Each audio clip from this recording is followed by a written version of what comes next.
in the first round against the Mavericks. He had 3 games where he didn't play because of coaches' decisions. He's coming and he's been big for these Clippers. We'll take a listen to him right now. And there's nothing like live television. We're going to switch that. Let's take a listen to Kawhi Leonard. Did the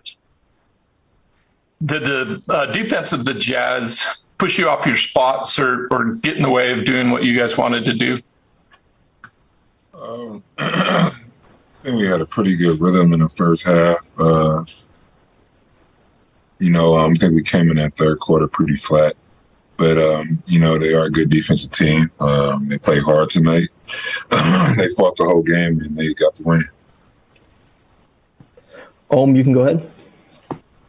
Kawhi, how is the challenge of trying to slow down Donovan Mitchell different or maybe in some ways kind of similar to facing Doncic?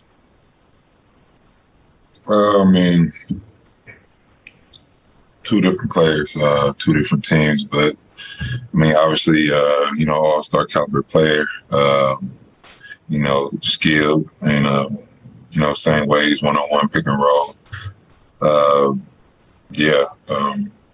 Just very aggressive. He's gonna keep shooting the ball, get his teammates involved. So we all just have to take the challenge and try to slow him down. Law, you can go ahead. Hey, Kawhi, I know that this was kind of a quick turnaround after the 7-game series. Just in your mind, how much of that played into the challenges of keeping up and playing a full 48 in Game 1 against Utah, and how can that improve in Game 2? There's no excuses. Like I said, we had, 10-point lead at halftime. We just have to keep being aggressive. I felt like we came out flat. We just got to all watch film and see what we could do better overall. Thanks a lot. We've got time for 2 more. Tomer, you can go ahead. Why Ty has preached, attacking the paint and getting your offense through attacking the paint. I'm curious, how much different is it when you have to go against a guy like Gobert as opposed to last round with Boban and Kristaps? Very different. 7-foot guy could move very well. Slide his feet, wants to play defense, wants to make a presence out there on both ends of the floor. That's the difference. Thanks. And Andrew, you can take the last question. Hey, Kawhi. Before tip-off, when Ty was talking about the tight turnaround you guys have had, he felt like you playing back-to-backs this year had factored into why you had been so successful during quick turnarounds in the last half of the first round, being as effective as you were. How physically different does this postseason feel for you in terms of the way you can bounce back from big minute nights? And how was the challenge tonight after 48 hours after Game 7? It's playoff basketball, so you just have to be prepared to do whatever it takes to win. That's where my mindset is. You just got to get your rest and recovery. Make sure I'm ready to go. I think that's Thursday, and there's no complaints here. I'm having fun. I'm playing basketball, and it's a challenge that you just have to overcome and just face and have fun with it. Thanks for your time, Kawhi. Head coach of the Clippers. Because that's what I felt was right for our team. But what? That's what I felt was right for our team.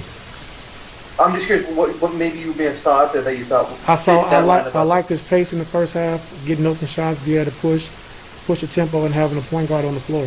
Because with Reggie off the floor, we needed a point guard on the floor, so that's what we did. Makes sense. Yeah.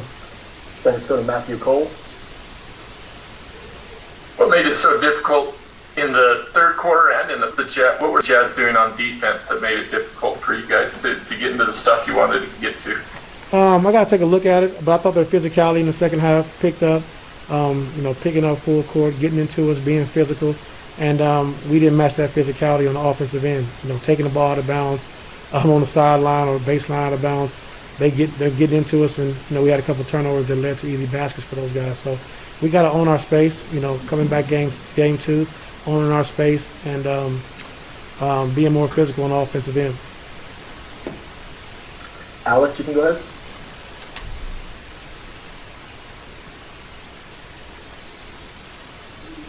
Wait, me? Sorry.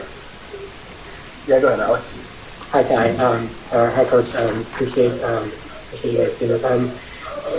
It seems like tonight it was kind of like a pick your poison. It was either Donovan Mitchell or threes from the outside. And I wonder, just kind of defensively, what kind of matchups or what kind of adjustments can you make to just kind of see how they were kind of able to, especially in the second half, kind of hit you guys with a lot of everything.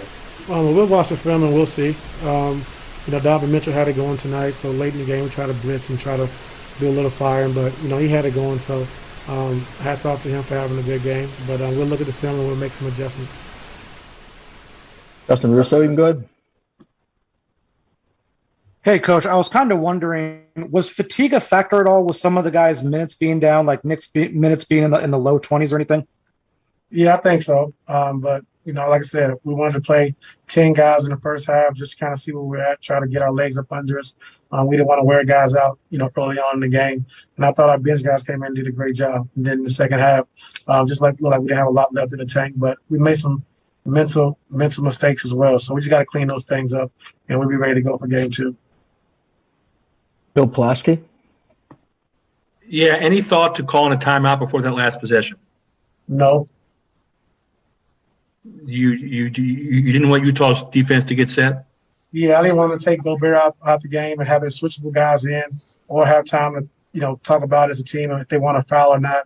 And I just thought getting a stop, getting out on the break with Gobert on the floor was going to be able to generate an open three. But he did a good job of closing out to the corner. I got to watch it, but that's the best time to try to get a three, especially when a team doesn't know if they're going to foul or what they're going to do, coming down in transition. Thank you. Nick Hamilton, you can go ahead. Hey, Coach, you guys can pretty much stay the course. But are there a couple of things that you can take positively from this game that you can enhance for game two and try to get the W? I think just our guys coming out the bench, the way they played, get a chance to see who can play in this series and who can't from game one. And I thought we did a great job in the first half. Came out in the third quarter a little sluggish, not making the right play, not making any shots, and they kind of got going offensively. So just cleaning that up, and we'll be better, like I said, going into game two.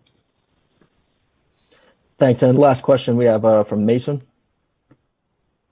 Hey, Coach. What do you make of Zoo's contribution in this game? It seemed like you wanted to stagger his minutes when Gobert wasn't on the floor. How do you see his role shaping out in the series against Gobert and when he's not on the court? I think having a bigger role. I think Zoo was great tonight, really protecting the paint. I thought he did a good job, blocked a couple shots, rebounding the basketball, just being a big body inside and being physical. So Zoo was great tonight, so it was good to see. Thanks, Coach. That's all the time we got with you.